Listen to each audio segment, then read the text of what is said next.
Hi. അങ്ങനെ ഒരുപാട് വിവാദ കോലാഹലങ്ങൾക്കൊടുവിൽ KPCC പ്രസിഡന്റായി ശ്രീ സണ്ണി ജോസഫ് സ്ഥാനമേറ്റു. ശ്രീ സുധാകരന് ശേഷം ആരായിരിക്കണം എന്ന കാര്യത്തിൽ അഭിപ്രായം പറയാത്തവരായി ഒരു സാമുദായിക അധ്യക്ഷനും ഇല്ല എന്നുള്ളതാണ് യാഥാർത്ഥ്യം. ശ്രീമാൻ വെള്ളാപ്പള്ളി നടേശൻ ഉൾപ്പെടെ. അദ്ദേഹം ചോദിച്ചു, എന്തിനാ സുധാകരനെ മാറ്റുന്നത്? അദ്ദേഹം ഒരു തീയനായതുകൊണ്ടാണോ? എത്ര ബാലിശമായ ചോദ്യമല്ലേ. ബാലിശമോ അതിലപ്പുറമോ?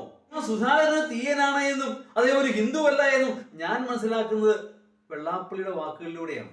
അല്ലെങ്കിൽ തന്നെ ഇവരുടെയൊക്കെ ജാതിയും മതവും ആരാ നോക്കുന്നത്? ആരായാലും എന്താ, ഏത് ജാതിയായാലും എന്താ? പക്ഷേ തങ്ങളുടെ സമുദായത്തിൽപ്പെട്ട ആളുകളെ ആ താക്കോൽ സ്ഥാനത്തേക്ക് കൊണ്ടുവരണമെന്ന് ഇവരൊക്കെ ആഗ്രഹിക്കുന്നു. ഒരുപക്ഷെ ഓർക്കുന്നുണ്ടാവും, ആ രമേശ് ചെന്നിത്തലയെ താക്കോൽ സ്ഥാനത്തേക്ക് കൊണ്ടുവരാനുള്ള NSSന്റെ തീവ്രമായ പരിശ്രമം. അതിൽ പിന്നെയാണ് പ്രയോഗം തന്നെ ഉടലെടുക്കുന്നത്. എനിക്ക് ഒരു ചോദ്യമേ ഉള്ളൂ, കോൺഗ്രസിന്റെ പ്രസിഡന്റിന് പകരം ഇതേ സ്ഥാനം CPM-ലായിരുന്നെങ്കിലോ, അല്ലെ CPI-ലായിരുന്നെങ്കിലോ? ആരും ഒരു അക്ഷരവും മിണ്ടുകയല്ല. അവിടെ നടക്കുകയല്ല, ഇവിടെയും നടക്കും. ചാഞ്ഞ മരത്തെ ഓടിക്കയറാം, അത്ര തന്നെ.